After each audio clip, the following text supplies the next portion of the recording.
Welcome to the life and secret teachings of Jesus the Christ. It was in 1970 that Jesus appeared to me for the first time.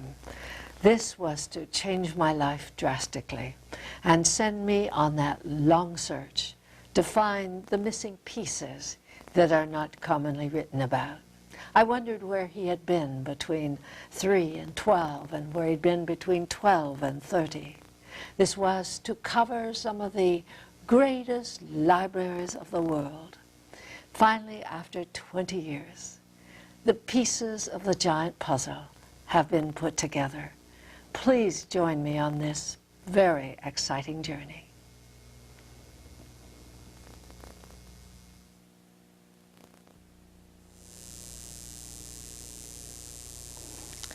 Welcome to another episode of Mystic Christianity. I am your hostess, Elizabeth MacDonald Burrows. Last week we just about destroyed the myth of Satan, calling him an anthropos, a composite figure that represents our own lower nature. There is also a misnomer in some places that our lower nature is something which is separate from us, or something which is bad. But it is necessary for us to have feelings and emotions and a body to function through here on earth. We cannot call this lesser nature bad. It is, and they are, the vehicles that we use in our journey through matter. Oh, I know there are probably 6 billion people out there, and that there are 6 billion Christians that probably still believe in Satan. And we probably didn't do a great deal to ease their minds on this. I don't know why it is that we want to accept a force that is somewhere out there in space, when by every evidence, from the very beginning of time, over 1 billion years, we can follow the evolution and progression of the soul through the worlds of matter. And that there can and only is one power. There can be and only is one single power in our universe today. We can prove this by the seasons of our year, by the fact that animals act true to their nature, by the fact that man is basically good. So, therefore, these anthropos were used to symbolize a variety of different things, all coming down to, shall we say, those things inside of us that are in violation to the movement of the law of God, that one law which guides and governs our 150 billion galaxies.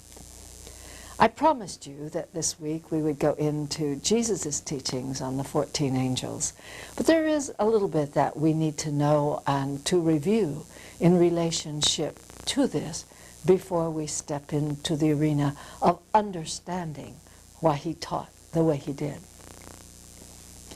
There are 2 groups of numbers that prevail in mystic Christianity, or the secret teachings of Christianity.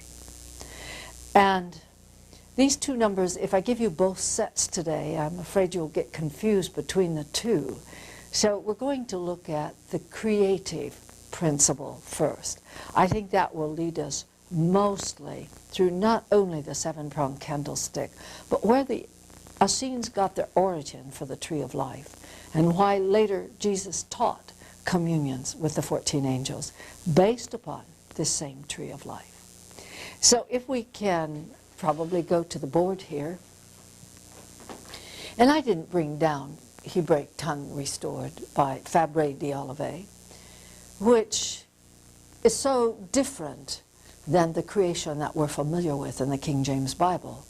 As we often said about our modern Bibles, there was 1,000 years of Greek translations from Aramaic and Hebrew. Then it came into English, and King James was the 3rd translation of our English version.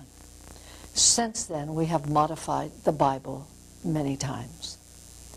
Every time I hear about a new modification, I shudder with horror, because every time we modify, we get further and further away from the real essence of the truth. I do understand that modification is done for the purpose of trying to simplify, but there is no possible or human way that the unillumined mind can ever interpret the works of the illumined mind.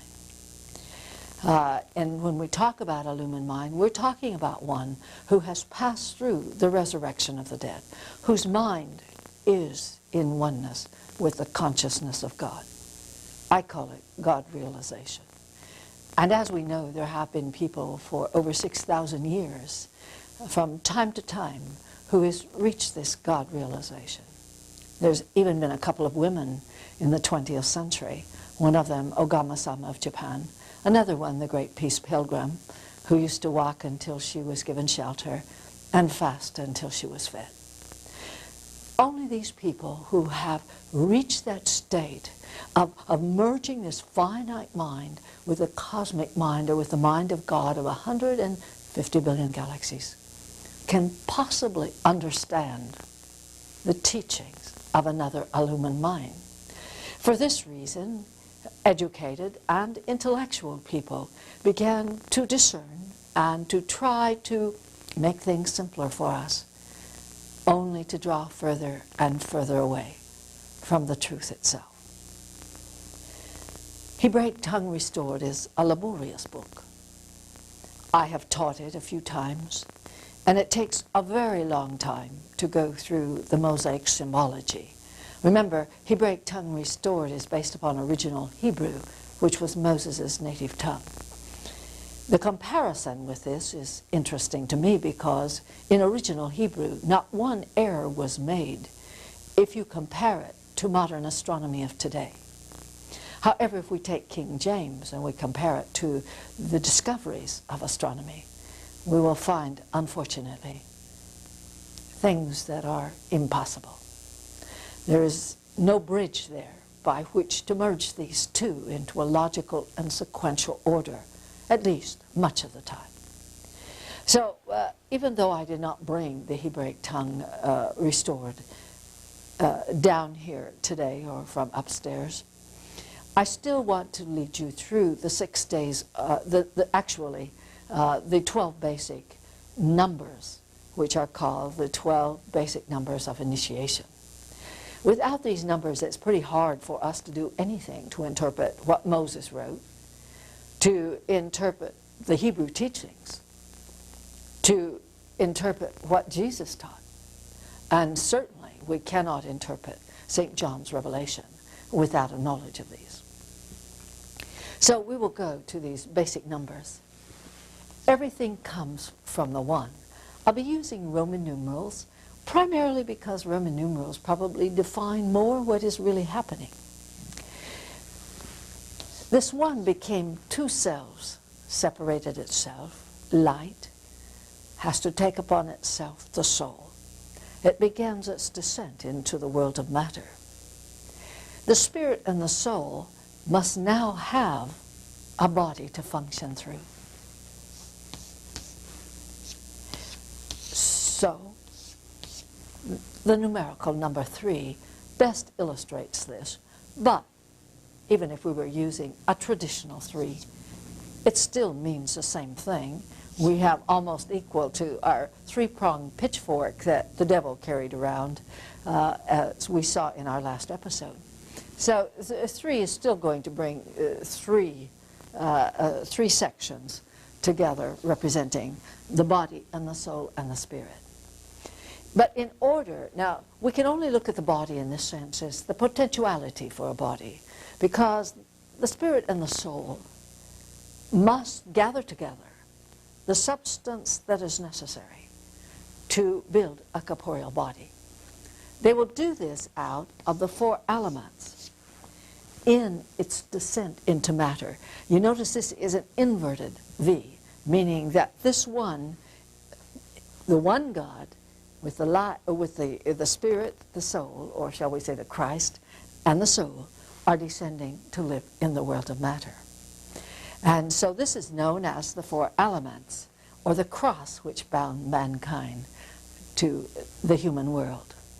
The cross represents, or the four elements, has always represented earth and, of course, air, water, and fire.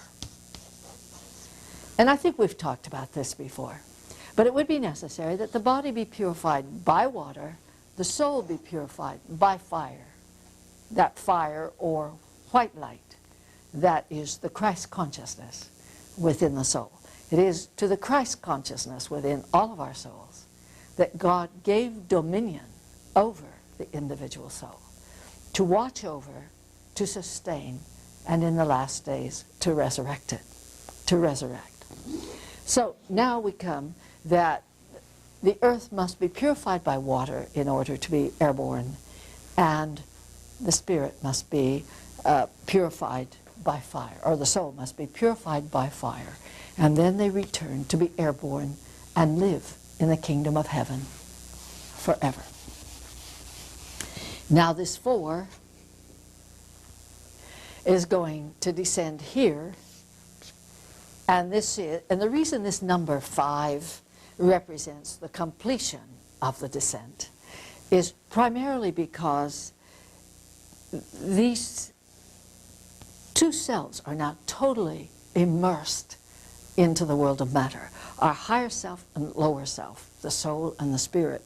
I'm sorry on that. I really mean to say the spirit and the soul are now totally immersed into this lower world of matter, which represented in the old days the crucified man upon the cross, long before Jesus was crucified. This was a symbol to represent the bondage of the human body by the 4 elements to its earthly form.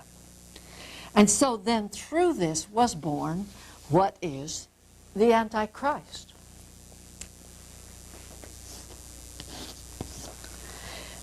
Meaning 6. Thus it is that bound to the world of matter, the body, soul, and spirit, bound to the world of matter, now becomes the mark of the beast. 666. That is why everyone who has not reached that illumined or enlightened state, who has not passed forth into the resurrection or transformation from human to divine, bears with them the mark of the beast, or the mark of human bondage, the physical body itself. Now, it would be necessary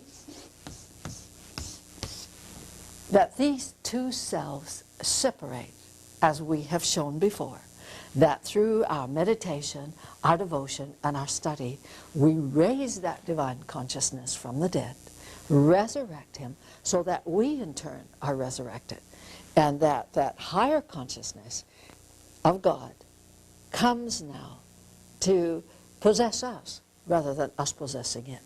We looked at this earlier in this series. So now it must return to the one God through separation. 7th represents the 7th and final epoch, or the 7th and final phase of human progression through matter.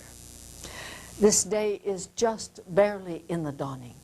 So we have yet several thousand years that we will live in the world of matter, because each man, woman, and child must come on to this 7th and final epoch of transformational change.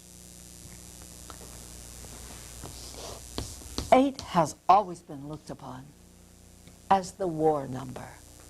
It represents the 144,000, and I'm going to show you how 8 becomes a war number. But here it is that the body and the soul must be purified in order to ascend. So now we're having here, we still find that we have the mark of descent, showing that the battle itself takes place in the mortal world. So here is this, the Great Spirit with its soul and counterpart, preparing for the great day of Armageddon. Remember, we told you, if you remember, the great day of Armageddon is when the Spirit has descended to live in flesh and takes over the possession of the soul. So that we are then compelled to purge not only our physical body, but our feelings and our emotions, our lesser mind, and above all, this lesser nature which has so long given us so much trouble. Our Satan, if we would call it that. And here then we have, remember, the deep levels of the subconscious mind with its storehouse of mass knowledge which comes from the very beginning of time. It is natural that we are not accustomed to being told what we're supposed to do. We want to do what we want to do. So therefore the surrender, once the spirit has lived, comes to live in the flesh, becomes a great battle. It is not by happenstance that they call this the dark night of the soul, or the Armageddon War. I like the name rebirth, which is more commonly used, of course, in modern time, primarily because this is a wondrous transformation. Yes, we have to make changes. Yes, there is a struggle, but it is the struggle of a caterpillar becoming a butterfly. For we can never sprout our angel wings. And by the way, angel and angel wings, I must draw this over here for you. Represents the transcended man, the one who has transformed from human to divine, who has passed through Armageddon to enter into the angelic kingdom. John speaks about this in Revelation when he says, I mean man. He says, man, no, I mean, or I, not no, but man, I mean angel. When he points out that through this mysterious transformation, we ascend to the angelic kingdom. So therefore, angel wings, it doesn't mean they wear great wings on the other side. It merely represents, in symbology, transcendency, the ability to ascend beyond earth. So it is here, in the warriors, that the duality takes place. You want to do things one way, he wants to do things the other way. And a struggle ensues. Of course, he always wins. There are times that we can negotiate with him and come to a certain measure of peace. But he is there to assure that we enter the resurrection and that we achieve our angel wings, something that we would never do by ourselves. Because whenever anyone mentions the word discipline, we get this horrified look on us, run the other way as fast as we can. But that's not going to happen now because he is invisible. We can feel him, we can hear him, we can sense him, and he is as real as if he were solid. But we simply can't get our hands on him to really fight physically. So our battle is in this deep level of the subconscious as it is purged out in our lower mental realms and in our corporeal world. So for this reason, looked upon as the warriors, the 144,000 represents thusly that the spirit is bound by the four elements to matter. The soul is bound by the four elements to matter. These two must become one through the union of the body, soul, and spirit in order for the classic statement, I've been saved. I think that this might be a great surprise to many people because we talked about the fact that accepting Jesus as your Savior is really only a beginning step. It is the child which has accepted an ideal and clings to the hand of its father. But now the time has come to grow up, to become like Jesus, to share in the co-creation of the universe of the stars, to become not a child of God, but a son or daughter to God. And so as a result of this, these two will struggle to free themselves from the four elements, to come into the unitive state. And this can best be achieved, of course, through purification. And we always think in terms of purification and austerity. But we got talking about this the other night, actually, and when we think in terms of purification, we talk about purifying the body. No, when the Spirit has descended to live in the flesh, there are no drugs, there are no smoking, there's no alcoholic beverages. The amount of coffees and teas are reduced, and the food that we eat is changed drastically. Why? Because He is light vibration, very, very refined. We, in our more gross human vibration, are too much in opposition to that very high, fine light vibration of which He is. Therefore, He begins the process of transmutation or purification. The more that we cooperate with this purification, the easier it is. But there are many miracles when we look at the body, because I found that when the body is purified, in the progress of purifying, it doesn't age as rapidly. The brain functions much differently or much better, so therefore the IQ of a student, if we could get them on to a more purified diet, take someone in high school with that, their IQ would jump from probably 130 to 160 just by changing the food. That is, of course, if they were not on drugs and alcohol. So we have a higher IQ, we can think better, we do not feel quite the extensiveness of hot and cold that most people do. Our aging process is not as rapid. We don't die of senility and Alzheimer's disease and things like this. I'm not putting that everything is in the diet, but I am saying the purification of the body is a great scientific achievement. And Jesus spent a third of the gospel of peace on body purification, just for that reason, so that the body is spiritualized and the light can then come more easily into oneness and dwell more harmoniously with the soul in the world of embodiment. So there's no saving, that is true, till 144,000, but that is until the two selves, the spirit and the soul, have been united in holy wedlock to become one in God through these purifications. Only then do we sprout our angel wings.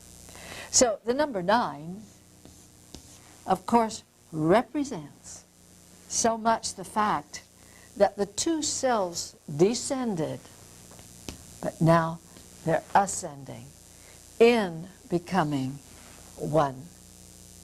And when they're one, of course, they're also one with God, because that light, the Christ light, is one with God, is a part of God, an integral part of the light of consciousness. We might call this light, though, by many other names also. In Buddhism, it is called Buddhahood. In India, it is called, I think it is called, let's see, Krishna, and I'll think of the name there in India in just a moment. Shiva, and do you remember, Gordon, it's not Vishnu.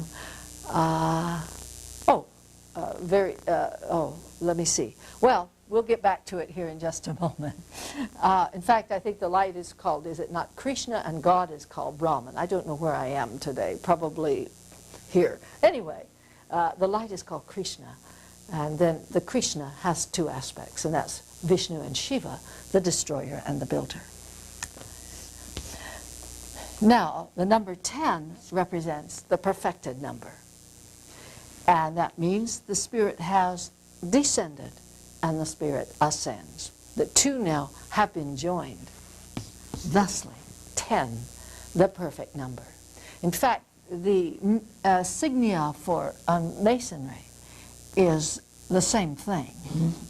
A 32nd degree Mason wears a Master Mason insignia, which means that the soul has descended and the soul has ascended, and they are now one. I can't tell you for sure if the 32nd degree Mason has achieved this.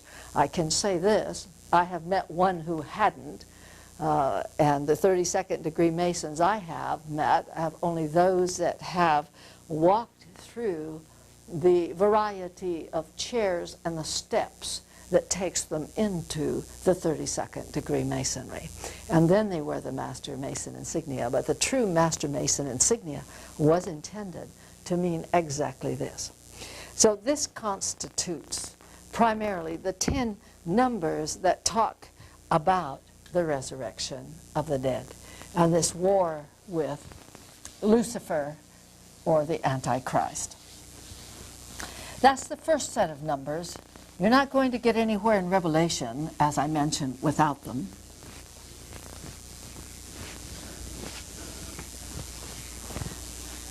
Now we come to the numbers that are going to form the foundation for the 14, for the communions with the 14 angels. We have to take what was classified the Essene tree of life, and we're going to draw this very rapidly. It has 7 roots representing the fact that it is very solid in earth. And it has, of course, 7 branches. We'll make that the 7th. We're going to look at this a little bit differently on one of these cardboards in a moment, but I really needed to show you that according to Moses, and it's going to come out the same in the 6th epoch, that this is only going to take us to 1, descent of the world, or light into the world of matter. So this is going to represent light, the first day of creation. If you remember, from darkness came light. From light came the world of matter. The world of matter took upon itself a cloak of vegetation. Vegetation became fish and fowl. In other words, the waters, fish and fowl. Fish and fowl became animal, and I'm showing this merely as not only evolutionary progress, but also as creationism. The only difference between Darwin and Moses when it came to the origin of creation was that Darwin went outward, inward. Therefore, he never quite completed his journey, I do not believe. Moses went from inward to outward. Since it is that which is within us that constantly and perpetually draws together the substance to create its outside form, there is no possible way that we can eliminate creationism and evolution. They must go hand in hand. Creation is the cause. Evolution is the effect. You couldn't separate them any more than you could separate the skin from your hand. And it's time that we restrained and removed the barriers that separate these two worlds. It hasn't been too long ago, a few days ago actually, I guess, that the Pope made an announcement that the evidence was conclusive that we had ascended, at least, or descended from ape. The animal, then, in the 6th epoch, became human, meaning that from the very beginning, as the light, now you have to keep in mind, it is the light that is moving. Light is constantly there, constantly creating, constantly moving through the various avenues of progression or evolution. So the light has moved on, begins its movement through matter. So as it began to build its world, the first thing, of course, that it did was to build matter. But the light dwelled in all matter. Matter was nothing more than a suit of clothes. And then it moved through the world of vegetation, because now the earth, under the law of cause and effect, as the hot molten earth is in the cold outer space, is going to create and bring forth life in its first form, the world of vegetation. And then into fish and fowl, because as the waters teemed across the land, we began to develop the species, some of the species that even to this day there are still remnants, such as alligators and toads and turtles. They're so very, very old. And of course some of the single-cell life, which is still in the process of progression. Then the light moved through from animal into human, brought forth human life. We know that it wasn't some great God that sits up there in the sky and picked upon Earth this one little speck of sand in 150 billion known galaxies. Why, we're only a speck of sand in our own galaxy, and we're a very small planet, even in our own solar system. So we know that God didn't just look down here and say, well, I'm going to put some humans on this one. For us to think for one moment that we would be the only human life in this vast universe of the stars is preposterous, because the laws of nature are precise and exacting.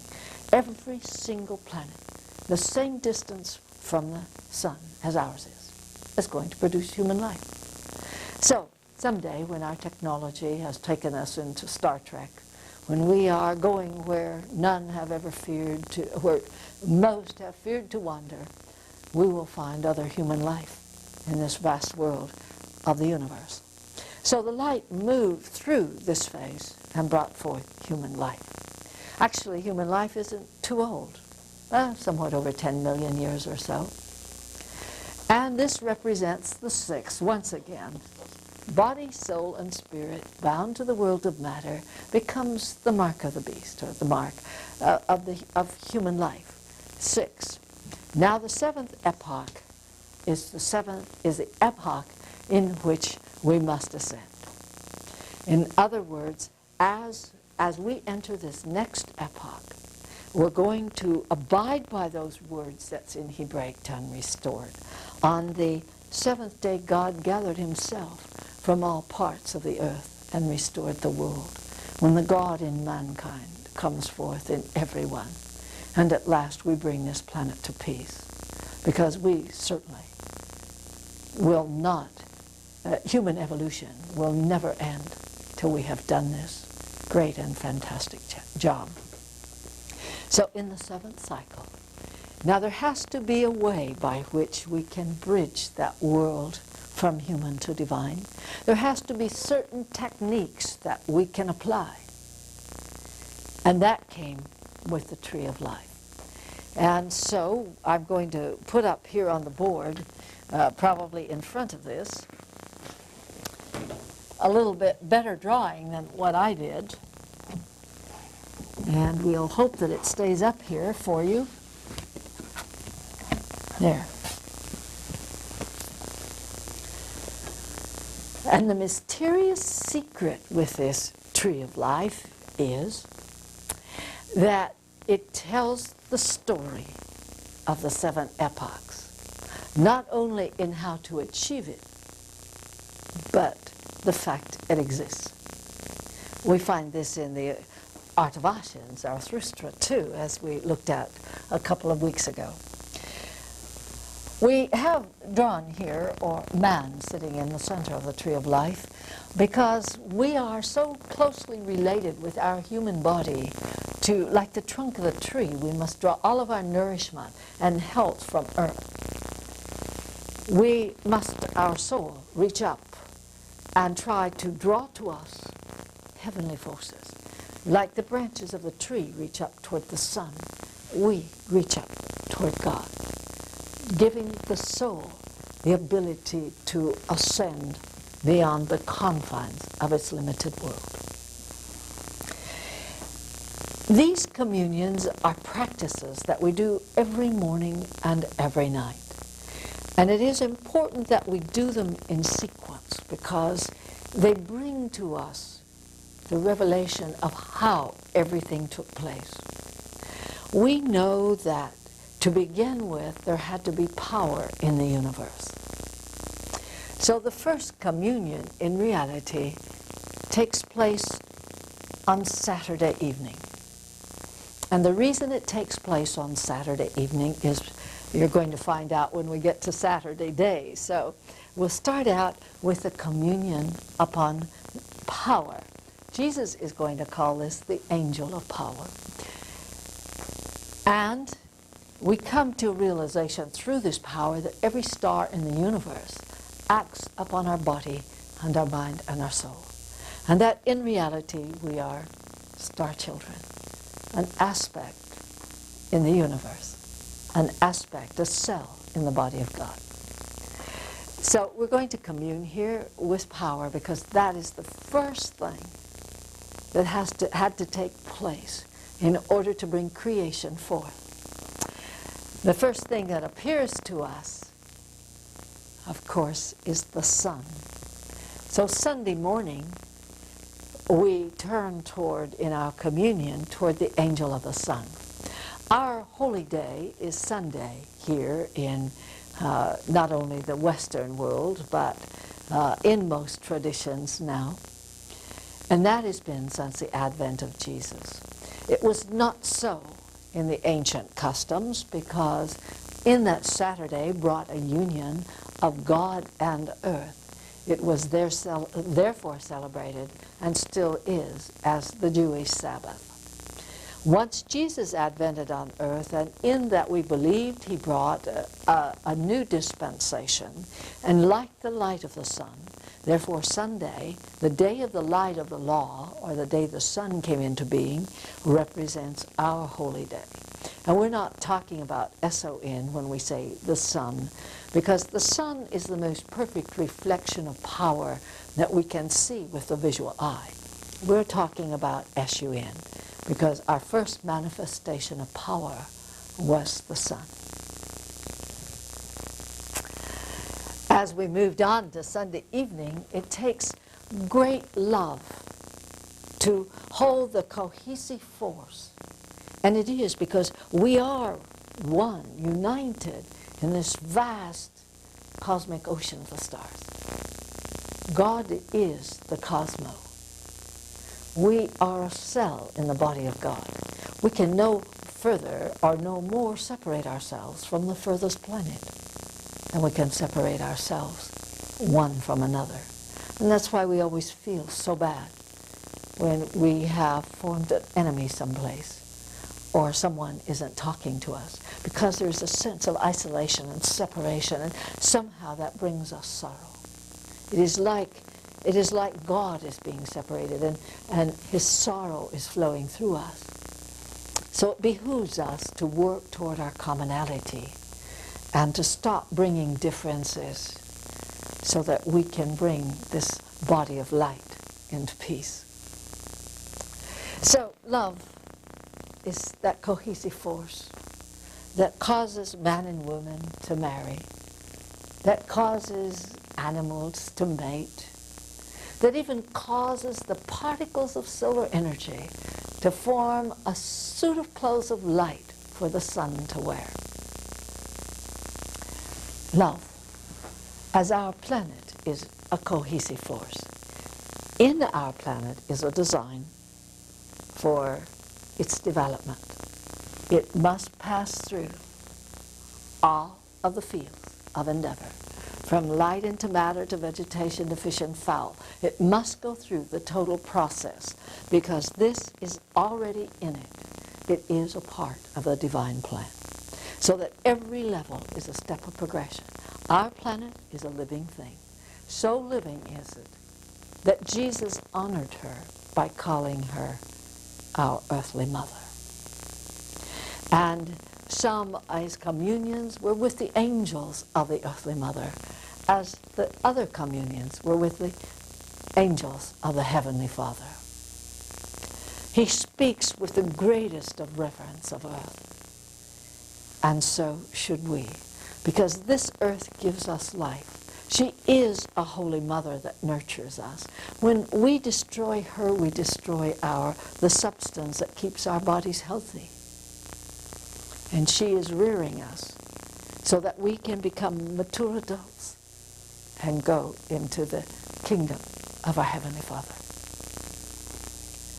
Therefore, as this hot molten planet, unified by the divine plan within it, held together by love's cohesive force, floated into the cold outer atmosphere, the rains descended, and every low place was filled with waters, and great volcanic eruptions came upon the planet.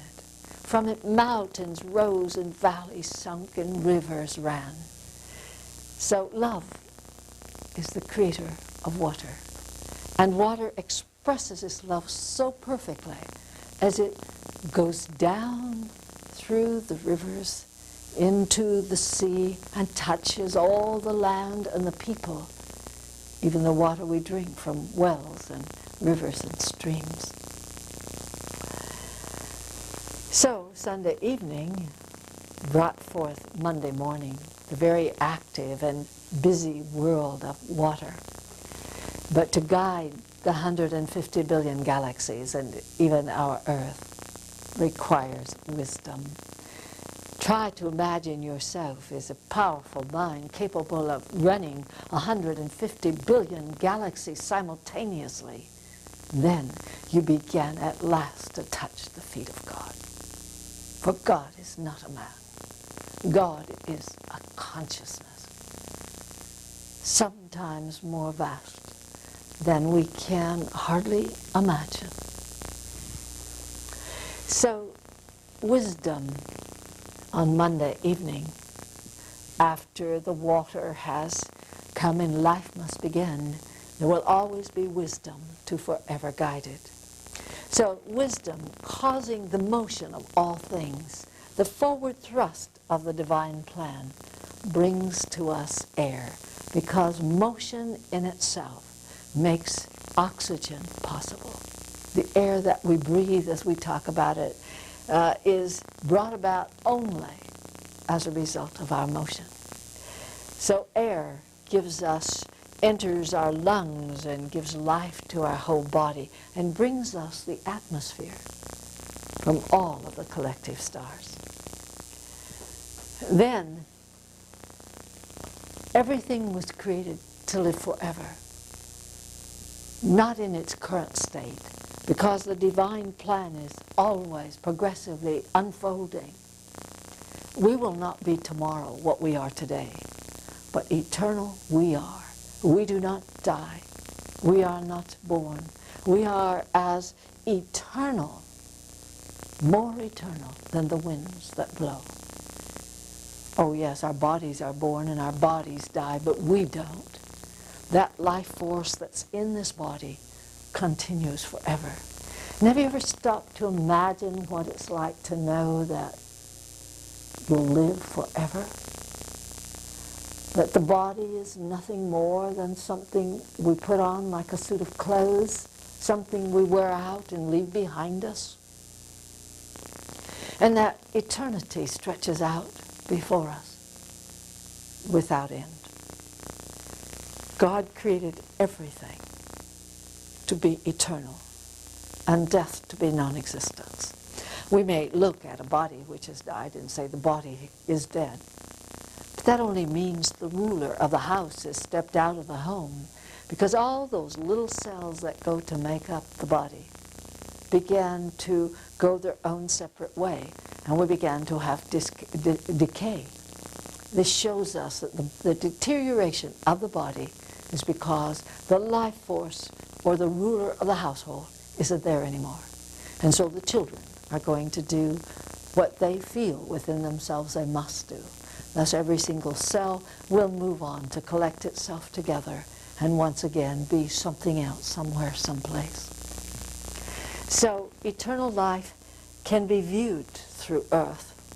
It is through earth that this is so evidenced.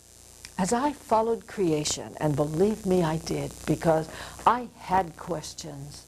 Why are we sinners, and where is hell, and where is heaven, and why can't we go there, and what does being saved really mean?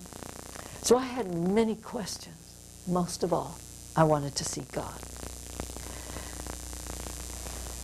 As these things were answered, and I studied the origin of creation from the very beginning of time, not only from scientific, but from Moses' creation, I come to find out that everything in earth reveals transition and eternal life. That over 1 billion years ago, no human life existed.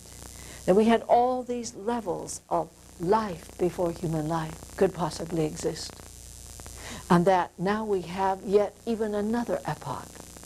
Because Jesus tells us in the gospel of peace that there shall be no end till we have brought forth the brotherhood of man upon earth. So it is, this eternal life is revealed in everything that surrounds us. God works 7 days a week. He doesn't rest, in that he is not a being. He is a consciousness. And since as a consciousness he is 150 billion galaxies, if he paused to rest, every planet and every sun would fall out of its orbit and disintegrate. So therefore God is creative work. And as creative work, we shall reflect this, and we have, by tilling the topsoil. We became farmers to provide food, because as more and more human life came upon earth, earth could not sustain human life without the help of human hands. So we began many years ago, centuries ago, before we could read or write, tilling the soil and providing for ourselves food that we no longer could get naturally. So as a result of this, we became and shared in the creative work. From this sprung up cities, eventually great skyscrapers and bridges and tasks and things like the Statue of Liberty, things that they said could not be done. I think man is magnificent. He has done the impossible, so therefore the impossible must not exist. That whatever we dream, we're capable of. And from creative work, we all want peace. It is peace that we seek for, to move out of these stress-related situations that we have. But in order to do this, we must have peace with our body, peace with our mind, peace with ancient culture, peace with our family, peace with ancient culture, peace with humanity, peace with our earthly mother, and peace with God. And if I remember right, about 2 weeks ago, we took just a close look at those first aspects of the sevenfold path of peace. And I found it very interesting to note that peace comes before joy. That this happiness that we have is normally temporal. That we are happy today and sad tomorrow.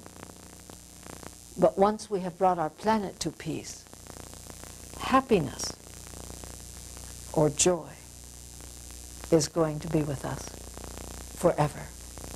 There does come a time, you know, that work and play become the same.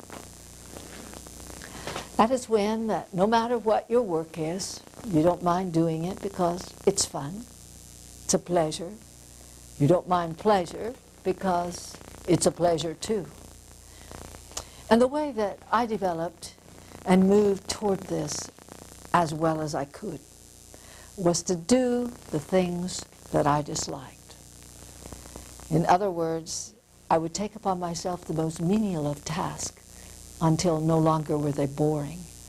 I found that when we strive to do something well, to do it as perfectly as possible, that we will enjoy everything that we do. We're now going back at last to that gospel of peace, and though I had promised last week that we would take up the 14 angels today, I think it is more important that we first continue where we left off a couple of weeks ago and to touch this sevenfold path of peace. So I believe we will go on with the sevenfold path of peace. Jesus taught in such a way that we had communion in the morning with the angels of the earthly mother, communion at night with the angels of the heavenly Father. But at noon, when the sun is in its zenith, and in the days before we had traffic and airplanes and all this, like civilization was in Jesus' time, there's always a hush that comes over the land at high noon or approximately high noon. And this stillness is so conducive for peace, that he taught the communion with wisdom at high noon. We had mentioned before that he said, I tell you truly, the paths are 7 through the infinite garden, and each one must be traversed by the body, the heart, and the mind as one, lest you stumble and fall into the abyss of emptiness. And this may sound a little bit different. I have taken out all the these and thous, thinking it might make it more palatable and more easily understood. For a bird cannot fly with one wing, so does your bird of wisdom need 2 wings of power and love to soar above the abyss to the holy tree of life. For the body alone is abandoned house seen from afar. What was thought beautiful is but rain and desolation when drawing near. The body alone is a chariot fashioned from gold, whose maker sets it upon a pedestal, loath to soil it with use. And what are you saying? Without the soul and the spirit animating this body is nothing more than an empty house. It said, for the body alone is an abandoned house seen from afar. I tell you truly, as a golden idol is ugly and without grace, for only in movement does it reveal its purpose, like the hollow blackness of a window when the wind puts out its candle, is the body alone when it has no heart and no mind to fill it with light. And we're so familiar with this because even someone that we so dearly love, when the spirit and the soul have withdrawn from the body, we cannot wait to get this body out of the house. And the heart alone is a sun with no earth to shine upon, a light in the void, a ball of warmth drowned in a sea of blackness. For love turns only to its own destruction when there is no hand stretched forth in good works and no mind to weave the flames of desire in the tapestry of psalms. And I think that it's what he's trying to say here is that the heart alone, if it is not manifesting in loving and caring for another, taking care of those things which God has given us as the trees and flowers, that it would destroy us because we would have no place to give it away. God is perfect love. He continually gives to the life that is in his 150 billion galaxies. Therefore, giving is love. Like a whirlwind in the desert is the heart alone, with no body and no mind to read it singing through the cypress. And the mind alone is a holy scroll which is worn with years and must be buried. The truth and beauty of its words have not changed, but the eyes can no longer read the faded letters and falls into pieces in the hands. So is the mind without a heart to give it words. Imagine having a mind without love, or a mind without a body. The mind must function through the body. It must have wisdom, and it must love.